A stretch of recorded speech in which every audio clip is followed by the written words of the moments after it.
नमस्कार, जय हिंद, जय भारत।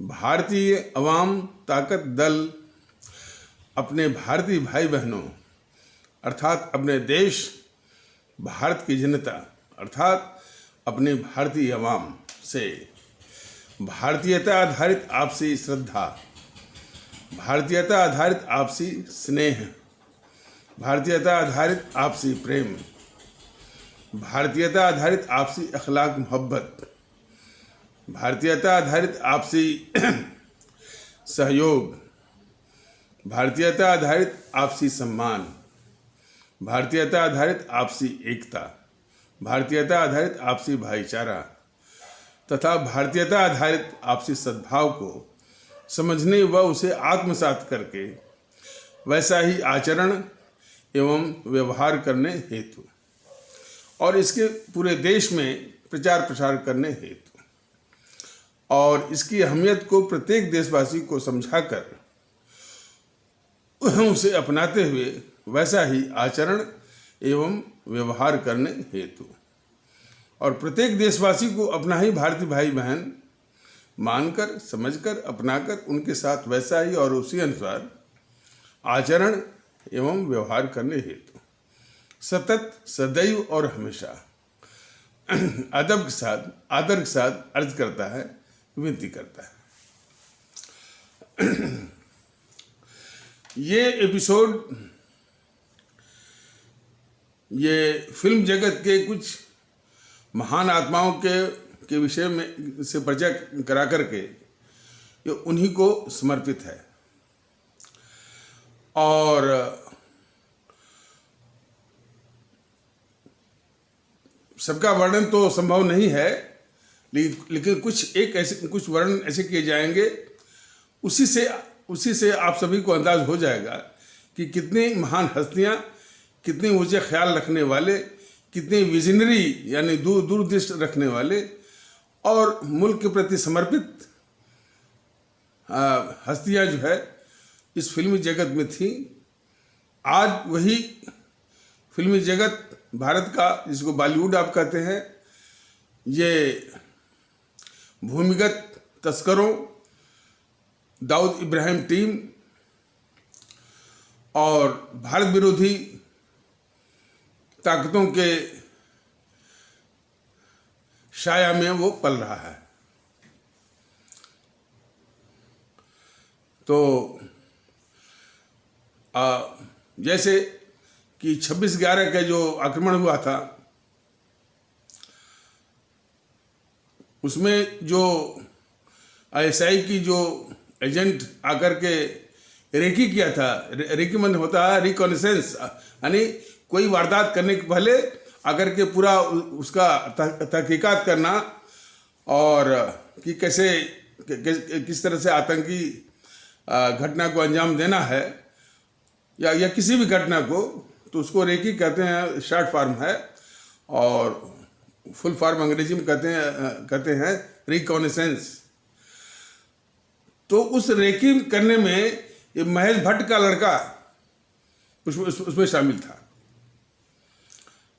तो खैर, और बाद में तो ये शाहरुख का भी नाम आ रहा है। आमिर खान जो है भारत के दुश्मन, वो वहाँ से मिलने गया, टर्की वाले से जो अर्दोगन से मिलने गया, और किस तरह से भारत विरोधी और भारत समाज विरोधी बयान वो नासिरुद्दीन शाह का आया। भारत तेरे टुकड़े होंगे, भारत की बर्बादी तक जंग जारी रहेगी। जिस वामपंथी वो आतंकवाद का इसने नारा दिलवाया कन्हैया कुमार ने, उसके समर्थन में ये 2 गद्दार गए थे, जावेद अख्तर और उसकी बीबी जो समान आजमी जो है, कैफी आजमी, इतने महान गीतकार थे, उसके नाम को भी कलंकित किया और उस काफ़ी लोगों के का जो प्रेम है, श्रद्धा है, उसको भी कलंकित किया समान आजमी ने। उसी प्रकार जो है जावेद अख्तर ने। तो इनके विरुद्ध जो और भी हमारी हस्तियाँ रही हैं उन्हीं का नमूना ये इसमें प्रस्तुत किया जा रहा है। तो उस फिल्मी दुनिया में जो सबसे अहम और महत्वपूर्ण और सबसे कठिन जो काम होता है वो संगीतकार का होता है। संगीतकारों में बहुत आए हैं। आपके वो पंकज मलिक साहब थे, इसके कोई हैदर साहब थे और कई लोग हैं। एक शंकर जैक्सन का नाम आता है। शंकर जैक्सन की खासियत रही है कि वो नए नए कलाकारों को उन्होंने बहुत मौका दिया और जिसको वो उत्तम समझते रहे उसके लिए बराबर वो खड़े रहे। राज कपूर हमेशा इस बात को बल देते थे कि उनकी आवाज़ मुकेश से ही गवाई जाए, लेकिन इस चुनौती को दरकिनार करते हुए शंकर जैक्सन ने बराबर मन्ना डे साहब को आवाज़ दिया और वो सारे धुनें जो है भारत की जनता में, भारत में जो है लोकप्रिय हुई।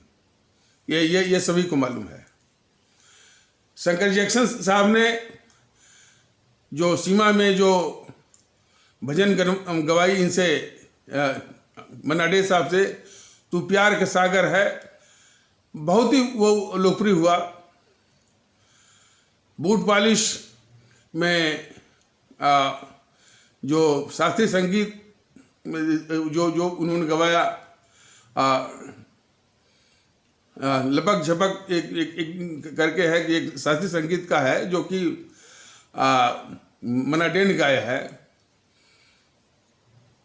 और शास्त्रीय संगीत के विषय में पूरा फिल्मी जगत जो है वो नौशाद साहब को लोहा मानता है, लेकिन बसंत बहार में जो उन्होंने शंकर जैक्सन ने जो भारतीय शास्त्रीय संगीत का जो परिचय दिया, वो पूरा देश वो उसको जानता है। और ख़ास करके भीम सेन जोशी इतने बड़े शास्त्रीय संगीत के वो मूर्धन्य हस्ती को भी शंकर जैक्सन ने बुलवाया और मन्ना डे से मुकाबला करवाया। और जैसा कि मैंने फिल्म की कहानी थी और उसी प्रकार मन्ना डे जो है अपनी गायकी से उनको हराते हैं। और इसके पीछे कहानी ये रही कि जब मन्ना डे को ये मालूम हुआ कि उनका सामना भीमसेन जोशी से होगा, तो वो अपने घर में भाग आए और अपने पत्नी से कहा कि देखो हम 15 दिन के लिए गायब हो जाएंगे, तुम किसी को मत बताना कि मैं कहाँ गया हूँ। तो उनकी पत्नी ने पूछा कि क्या ऐसी क्या बात है, क्या कि हमको जो है भीमसेन जोशी के सामने गाना है और कैसे मैं गाऊंगा। तो उनकी पत्नी ने काफ़ी हिम्मत बढ़ाई कि इसमें क्या रखा है। और शंकर जैक्सन को भी मालूम हुआ कि वो इधर उधर भाग रहे हैं मन्ना डे, लेकिन काफ़ी उन्होंने उनको बल दिया और साहस दिया, हिम्मत बढ़ाई और इस तरह से उसे उन्होंने वो शास्त्रीय धुन को संवारा जो कि शंकर जैक्सन ने बनाया था फिल्म बसंत बहार में। कि वाकई में लगता है कि उन्होंने भीमसेन जोशी जैसे शास्त्रीय संगीत के इतनी बड़ी शख्सियत को उन्होंने हराया। तो ये खूबी थी शंकर जैक्सन की। और दूसरा कि ठीक है वो थोड़ा अधिक चार्ज करते थे, उसमें के जितने भी अभिनेता थे उनसे भी कभी कभी अधिक चार्ज करते थे, लेकिन जहाँ ज़रूरत थी वहाँ कम पैसे में और मुफ्त में भी काम करने का उनका इतिहास रहा है शंकर जैक्सन का। वो शैलेंद्र और हजरत जयपुरी और शंकर जैक्सन की ये 4 लोगों की एक ग्रुप था शैलेंद्र ने अपने अपने अपने और शैलेंद्र के गीतों में जो गहराई थी, और लोग जो जानते हैं, आज तक वो गहराई बहुत बहुत बहुत कम वो देखने को मिलती है। तो शैलेंद्र जी अपने, चूँकि बिहार और उत्तरी बिहार के किसी घटना के आधार पर उन्होंने एक फिल्म बनाई थी, तीसरी कसम। उसके वो प्रोड्यूसर थे, पैसा उन्होंने लगाया, लेकिन पैसे की बड़ी कमी थी। तो उनको ये था कि भाई चूँकि हमने इतना नाम कमाया है और काफ़ी लोगों की हमदर्दी मैंने कमाई है, तो लोग थोड़ा बहुत त्याग करेंगे। शंकर जैक्सन ने तो, उनको पैसा मिला या कम मिला, पूरी मेहनत से उन्होंने काम किया। और तीसरी कसम में जो धुनें हैं आज भी लोगों के हृदय में बिल्कुल बैठी हुई हैं। सजन रे झूठ मत बोलो, खुदा के पास जाना है, या दुनिया बनाने वाले क्या तेरे धुन में समाई, ये आज भी लोग उसको याद करते हैं। और उसमें जो परेशान करने वाली बात थी उनको, शैलेंद्र को, तो और जिसने समय नहीं दिया, वो थे जो इस टीम के जो सबसे चहेते राज कपूर महोदय। और उनके समय न देने से वो फिल्म जो है बहुत लंबी खींची। शैलेंद्र बहुत परेशान हो गए। बीच बीच में जो अभिनेत्री थी वहीदा रहमान, वो काफ़ी जो है इस बात के लिए बल दे रही थी कि वो इस फिल्म में काम नहीं करेगी, उसका पैसा जो भी उसने काम किया है वो वापस किया जाए। शैलेंद्र जी बहुत परेशान हो गए। किसी तरह से वो फिल्म पूरी हुई। तो हालांकि ये चीज़ें उतनी प्रकाश में नहीं आई हैं, लेकिन कभी उन्होंने कहा था कि तीसरी कसम के अलावा उन्होंने चौथी कसम ये खाई कि मित्रता के भरोसे कोई फिल्म नहीं बनानी है। ये उन्होंने प्रण किया था। हालांकि शंकर जैक्सन की ओर से जो है काफ़ी सहयोग मिला उनको, लेकिन जो सबसे उनको परेशान किया, जो उनके सबसे चाहते थे राज कपूर महोदय ने। खैर, तो शंकर जैक्सन का ये रहा कि, और राज कपूर के चूँकि पृथ्वी थिएटर से आए थे, तो बराबर उनको पैसा कम मिला ज़्यादा मिला, पूरी मेहनत से काम करते हैं। लेकिन राज कपूर ने हमेशा इस बात का वो शोषण किया कि उनको कम पैसे देने की भी शिकायतें रही हैं। लेकिन शंकर जैक्सन ने पूरी मेहनत से और काम किया है। और एक ज़माना था कम से 20 साल तक जो है, और मैंने धुनों को लेकर के उनका एक साम्राज्य रहा है। ये सभी लोग मानते हैं। और नए नए कलाकार को उन्होंने मौका दिया है। एक शारदा थी, उसका नाम था शारदा राजन अयंगार, वो कर्नाटक की थी, और काफ़ी उससे भी मैंने गीत गवाया है, खास करके सूरज वगैरह में। और तितली उड़ी जो चली, इस तरह का उन्होंने मौका दिया है। मुबारक बेगम को मौका दिया उन्होंने, शंकर जैक्सन ने। खैर, और चूँकि वो हैदराबाद में भी रहे हैं, तो तेलुगु शब्दों से भी उन्होंने धुन तैयार की है। रमैया वस्तावैया जो है ये तेलुगु शब्द है। तो इतनी बड़ी हस्ती थे शंकर जैक्सन। और इसके बाद देखिए, सबका वर्णन करना थोड़ा उतना संभव नहीं है। नौशाद साहब,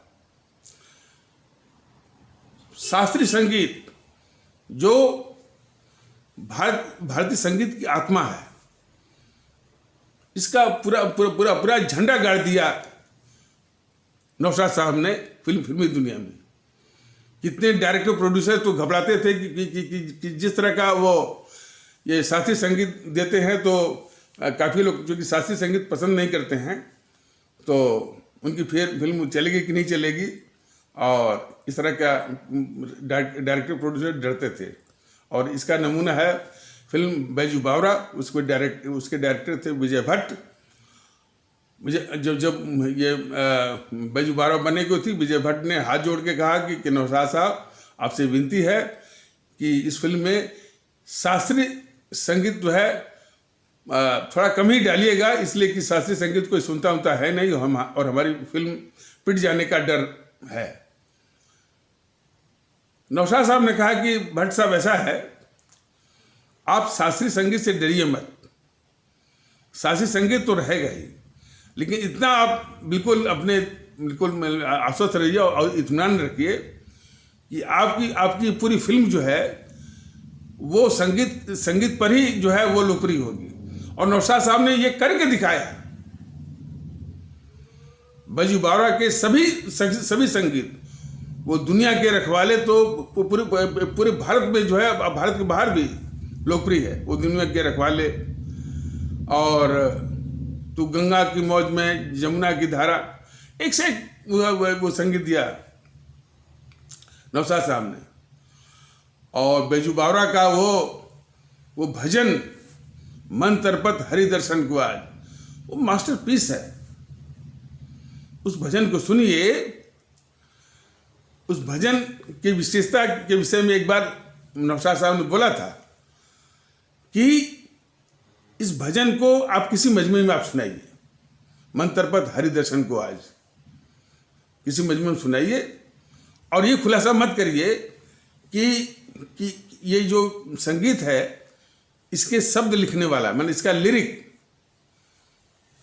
या गीतकार कौन है, इसको गाने वाला कौन है, और इसकी धुन तैयार करने वाला कौन है।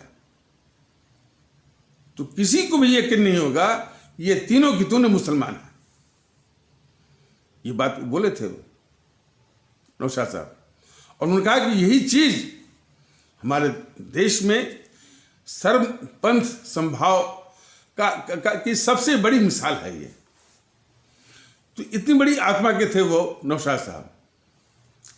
और राज कपूर का तो मैंने बताया था कि वो कैसे धोखा दिया, लेकिन जरा ये सुनिए, फिल्म मदर इंडिया जिसके डायरेक्टर प्रोड्यूसर थे महबूब साहब, फिल्म बनाते बनाते कुछ आर्थिक दिक्कत आ गई और नौशाद साहब को वो पैसा दे नहीं पाए, और नौशाद साहब ने कभी एक शब्द कहा भी नहीं पैसे के लिए, और फिर इस बात को लगभग भूल भी गए कि कोई बात रही होगी। फिर और महबूब साहब इलाज के लिए वहाँ गए कैलिफोर्निया, अमेरिका, और अपने बच्चों से कहा कि देखो परिस्थिति ऐसी थी कि हम नौशाद साहब को उनका जो पारितोषिक है, जो पारिश्रमिक है, मैं दे नहीं पाया, और तुम लोग जो है, तुम लोग का फर्ज बनता है कि नौशाद साहब को ये इतना पैसा उनको लौटा देना, अन्यथा जो है मेरी आत्मा को शांति नहीं मिलेगी।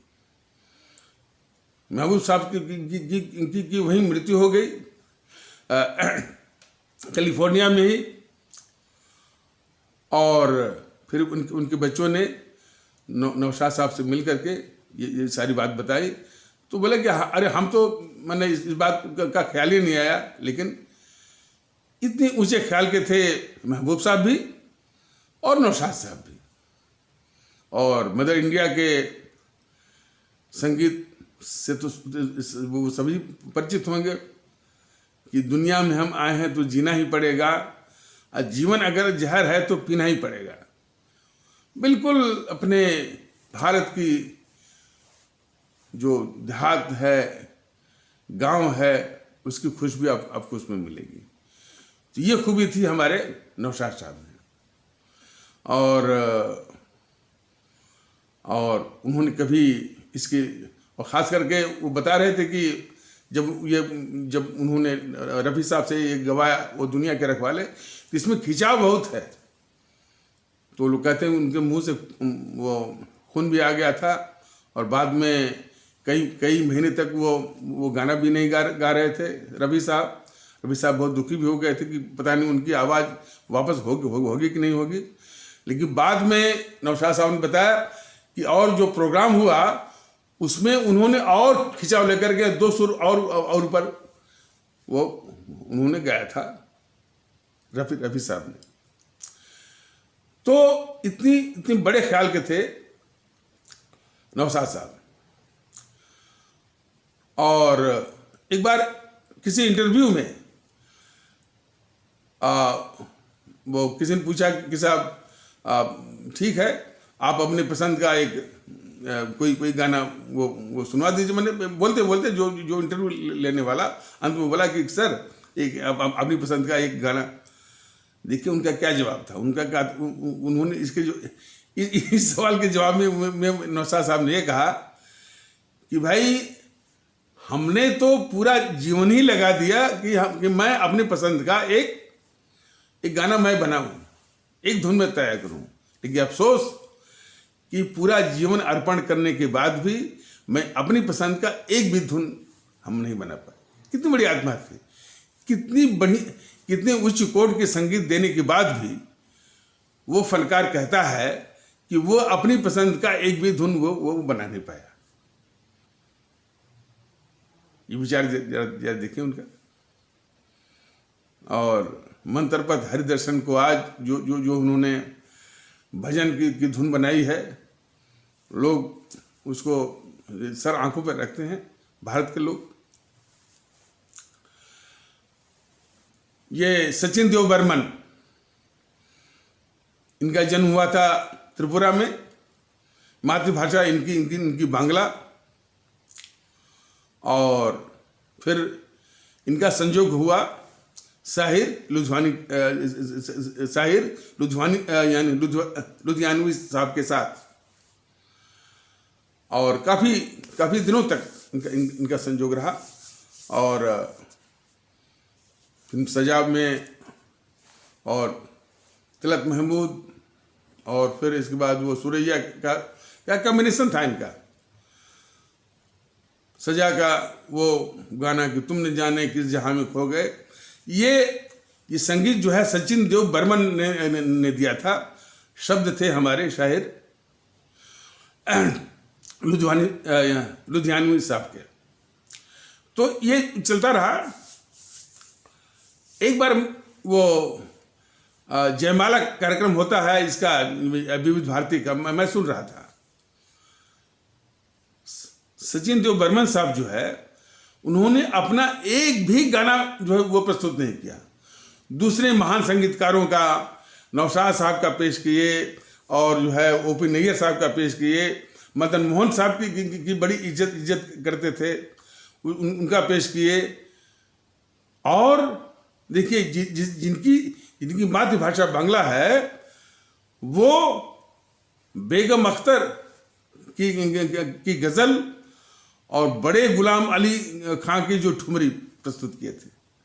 क्या महान आत्मा थी हमारे सचिन देव बर्मन साहब की। उसी प्रकार हमारे हेमंत कुमार मुखर्जी, जिसको वो हेमंत कुमार कहते हैं, हेमंत कुमार, और किसी वक्त में उनके असिस्टेंट रहे हैं रवि साहब, उनका नाम था वो रविशंकर शर्मा, लेकिन मैंने संक्षेप में उनको रवि साहब कहते, तो उनके सहायक थे और उनके वादक थे, माने इंस्ट्रूमेंट बजाने वाले थे, उनके अधीन में थे कल्याण जी आनंद जी। फिल्म नागिन का वो जो धुन है बीन वाला मंडोले पर, वह जो है मैंने ओवरऑल तो डायरेक्शन इन्हीं का था, वो हेमंत कुमार मुखर्जी का ही था, लेकिन काफी योगदान था रवि साहब का। बजाया था किसने? कल्याण जी ने। हेमंत कुमार मुखर्जी का एक बार वो प्रस्तुत कर रहे थे जयमाला कार्यक्रम जिसका विविध भारती का, वो बराबर तारीफ करते गए वो कल्याण जी आनंद जी का। तो इतनी बड़ी बड़ी आत्माएं हैं। अनिल विश्वास, नौशाद साहब जो है फिल्मी दुनिया में 2 लोगों को गुरु मानते थे, एक अनिल विश्वास साहब को, एक खेमचंद प्रकाश, पंडित खेमचंद प्रकाश, जिनकी फिल्म थी महल, आएगा आएगा आने वाला आएगा। इन दोनों को अपना गुरु मानते थे। और एक बार अनिल विश्वास साहब से पूछा गया कि भाई तो काफ़ी तारीफ कर रहे थे इनकी, काफ़ी जो है मैंने अनिल विश्वास साहब जो काफ़ी जो है नौशाद साहब की तारीफ कर रहे थे। तो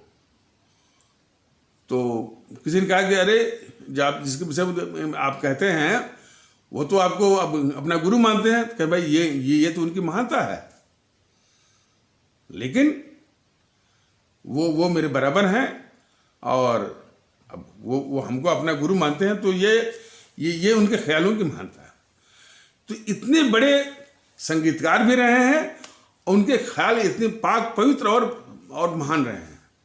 आज उन्हीं के नाम को कलंकित कर रहा है ये बॉलीवुड। शाहरुख का नाम किस में आ रहा है कि उसका जो बिजनेस पार्टनर है दुबई में, वो टानी अशाई है। टानी अशाई जो है कश्मीर का रहने वाला है और भारत विरोधी इस तरह से वो प्रोग्राम वो करवाता रहता है। वो शाहरुख जिसने इसी देश से पैसे कमाए, नाम कमाए, लोगों का प्यार कमाया, उस देश के साथ गद्दारी कर रहा है ये शाहरुख। वही हाल जो है वो आमिर खान का है, वही हाल जो है वो नासिरुद्दीन शाह का है, वही हाल जो है ये जावेद अख्तर का है और शबाना आजमी का है। जरा भी समूह को शर्म नहीं है कि कम से कम हमारे इस्लाम आस्था के समाज से नौशाद साहब हुए हैं, महबूब साहब हुए हैं, साहिर लुधियानवी साहब हुए हैं, और कैफी आजमी साहब हुए हैं, शकील बदायूनी साहब हुए हैं। इतनी बड़ी बड़ी हस्तियां, इतनी बड़ी बड़ी आत्माएं हुई हैं, उनके नाम को ये सब कलंकित कर रहे हैं।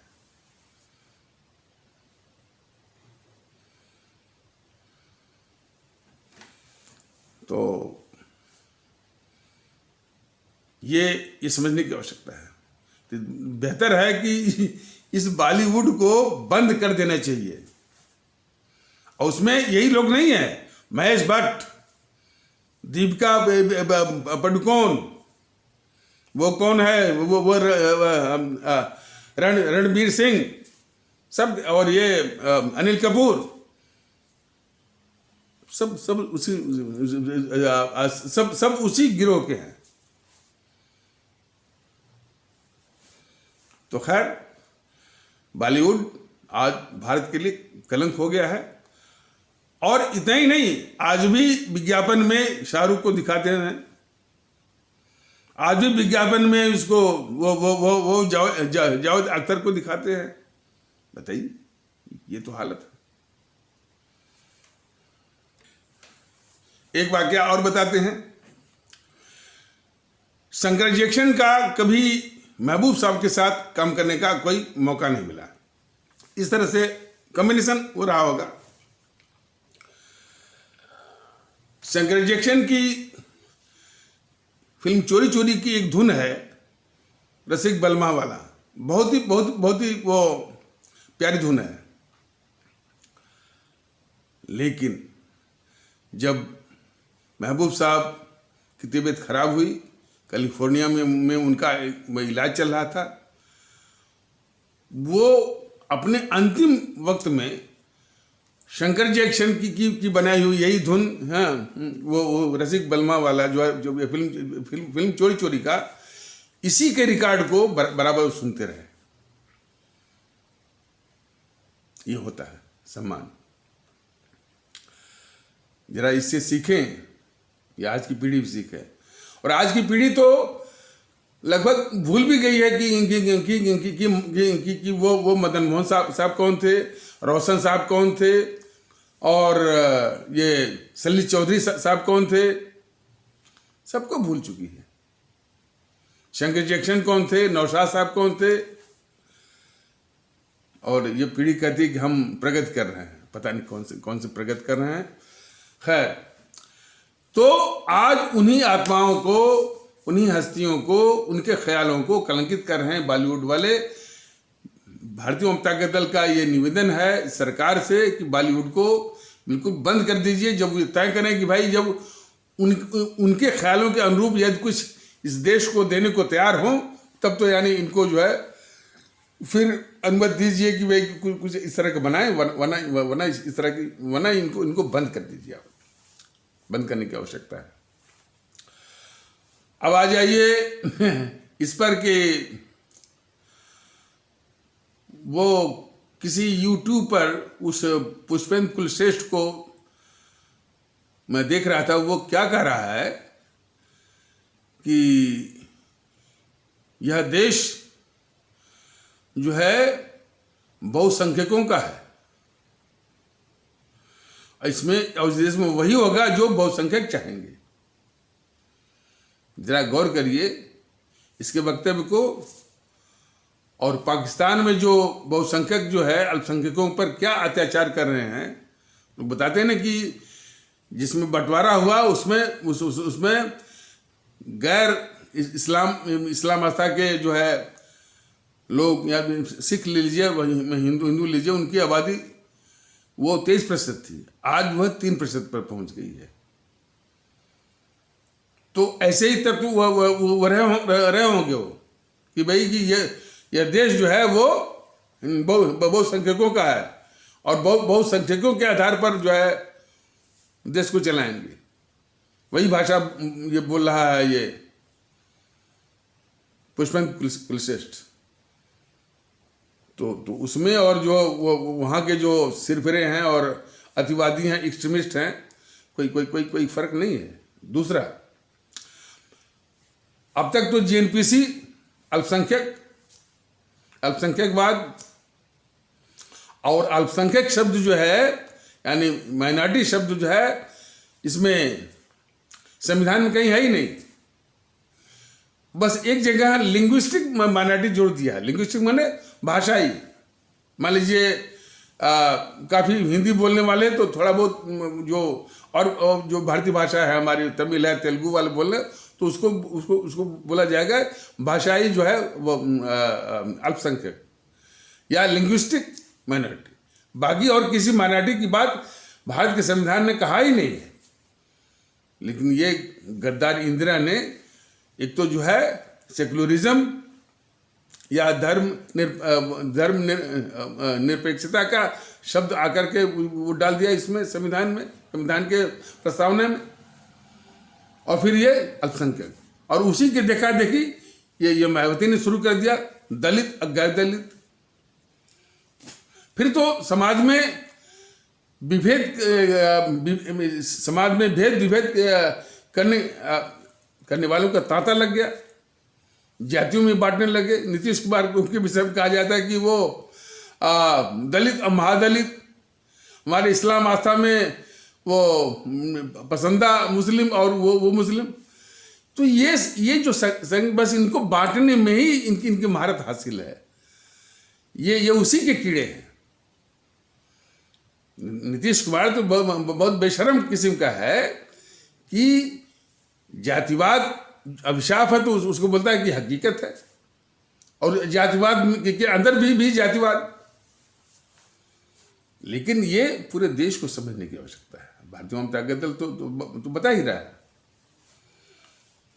तो जीएनपीसी ने और जीएनपीसी इंदिरा ने, जो गद्दार थी इंदिरा, उसने अल्पसंख्यक शब्द लाई और पूरा अल्पसंख्यकवाद और अल्पसंख्यकवाद के नाम पर जो है सिर्फ इस्लाम आस्था पर ही जो है वो केंद्रित रहा, और उसका सिर्फ वोट लिया, वोट के आधार पर सत्ता का सुख भोगा, और कुछ किया हुआ नहीं। वो तो सचर कमेटी की रिपोर्टें बताती है कि वोट तो लिया इनसे, लेकिन सबसे अधिक गरीब रखा, सबसे अधिक बेरोजगार रखा, सबसे अधिक अशिक्षित रखा।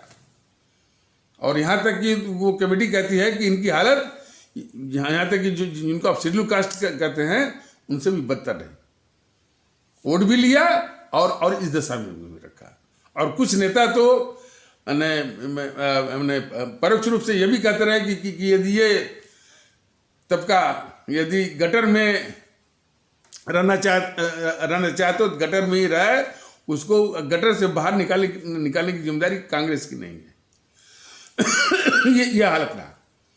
और इसका दूसरी ओर बाकी समाज के निशाने पर हो गया ये कि ये कांग्रेस जो है मैंने वो काफी ये प्रसाद दे रही है, प्रेफरेंस दे रही है मुसलमानों को। तो इससे पूरा समाज को बिखरने का एक साजिश थी उसकी, एनपीसी की। ठीक उसी तरह से उसने चलाया अल्पसंख्यकवाद। ये परोक्ष रूप से चला रहे हैं बहुसंख्यकवाद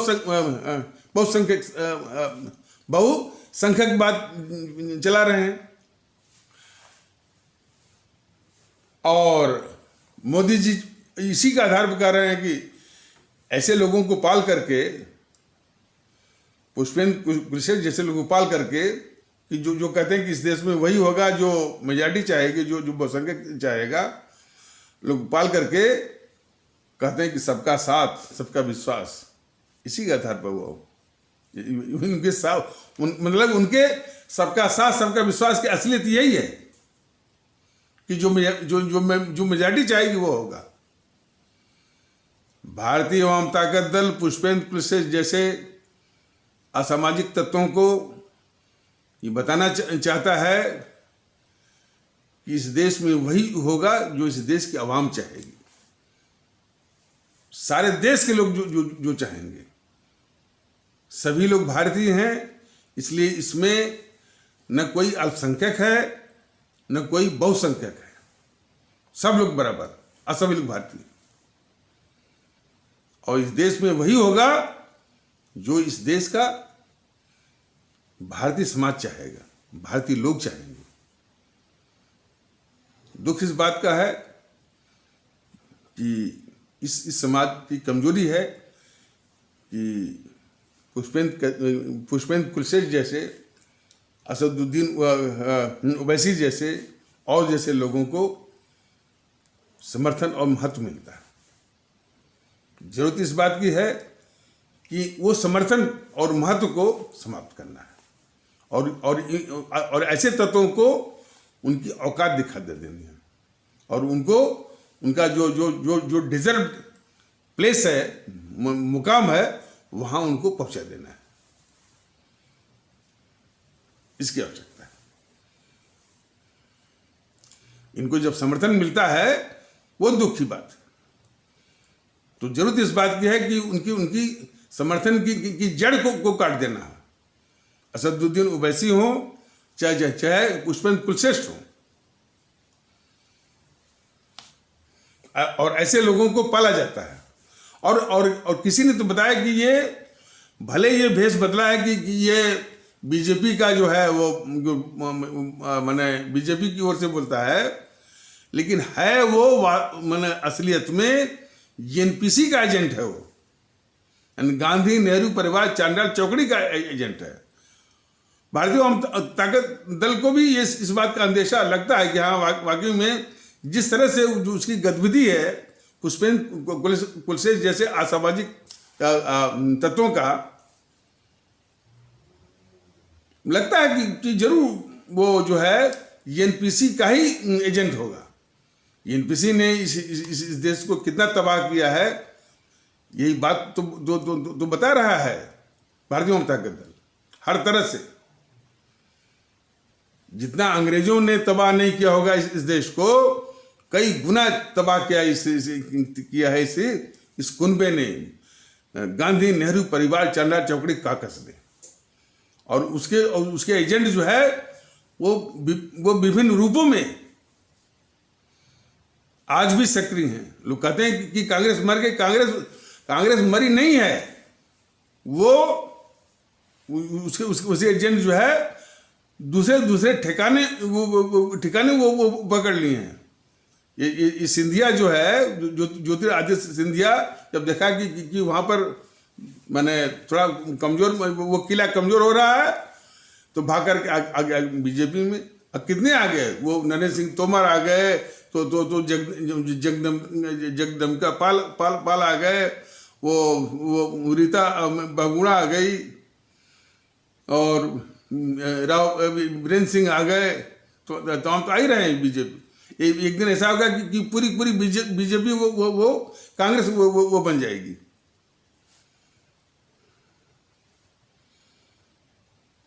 तो भारतीय जनता पार्टी बराबर ऐसे तत्वों के पहली बात ऐसे तत्वों को मुंह लगाना नहीं चाहता है, लेकिन ऐसे तत्वों को वार्न जरूर करता है कि इस देश में न तो कोई बहुसंख्यक है न तो कोई अल्पसंख्यक है, सब लोग बराबर हैं, सब लोग एक ही हैं, बराबर हैं, समान हैं। इसलिए अब जो है अल्पसंख्यक की अवधारणा, बहुसंख्यक की अवधारणा, दलित की अवधारणा, गैर दलित की अवधारणा का कोई स्थान नहीं है।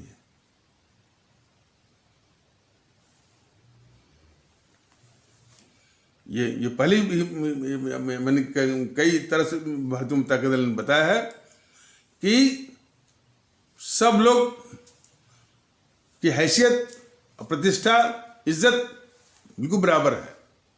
जो लोग भी इसी मिट्टी में जन्म लेते हैं और इसी मिट्टी में अपने को खपा देते हैं और दफन होते हैं, सब लोग भारतीय हैं। सबकी इज्जत, सबकी प्रतिष्ठा, सबकी हैसियत, सबका अधिकार बराबर है भारतीयता के आधार पर। इनमें जो फर्क करते हैं कि हम तो आ रहे हैं, वो बाहर से आया है, वो लोग भारत के शत्रु हैं। यही पहचानने की जरूरत है। यही भारतीय जनता दल बता रहा है, वो लोग भारतीय समाज के शत्रु हैं। यही चीज पूरा समाज मिलकर के ऐसे तत्वों को उनको ठिकाने लगाए, सजा दे और उनके जो जिस मुकाम के पात्र हैं उस मुकाम पर उसको पहुंचाए, इसकी आवश्यकता है। इसलिए भारतीयता की आवश्यकता कितनी है इस देश को, जिस भारतीयता की मशाल को हमारे आदरणीय राष्ट्रभक्त शिरोमणि नेताजी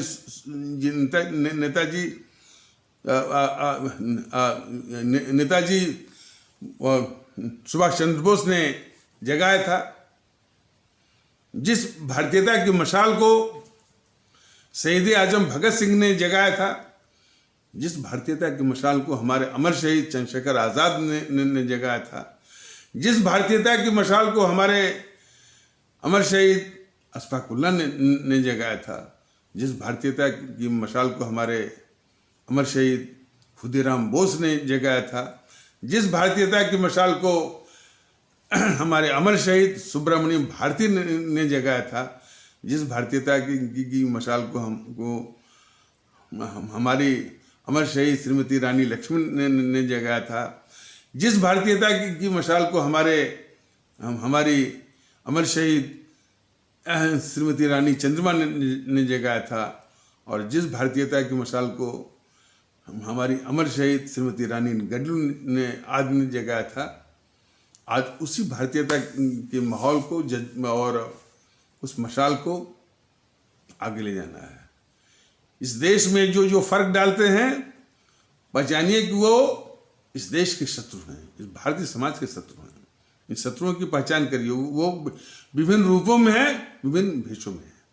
ये एपिसोड अब लंबा हो रहा है, तो इन्हीं आवश्यक शब्दों के साथ इस आवश्यक परिचर्चा को यहीं पर विराम दिया जाता है। तब तक के लिए नमस्कार, जय हिंद, जय भारत।